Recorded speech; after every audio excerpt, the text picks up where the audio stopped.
Ang ugaling babae, salamin ng pagtatrato mo sa kanya. Hindi lang babae ang may responsibilidad na maging mabait sa relasyon. Ang ugali niya ay kadalasang refleksyon ng kung paano mo siya tratuhin. Kapag pinaramdam mo sa kanya ang pagmamahal, ibabalik niya ito ng mas higit. Kapag iginalang mo siya, mas lalo ka niyang igagalang. Kapag naging tapat ka, hindi mo kailanman kailangang magduda sa kanya.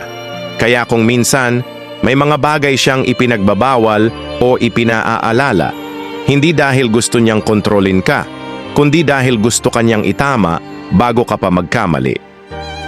Oo, lalaki ang gumagabay sa relasyon, pero madalas, babae ang nagbibigay ng direksyon. Hindi para diktahan ka, kundi para siguraduhin na hindi kayo maliligaw ng landas. Kung hindi mo siya pinakikinggan, huwag kang magtaka kung dumating ang araw na hindi ka na rin niya pakinggan.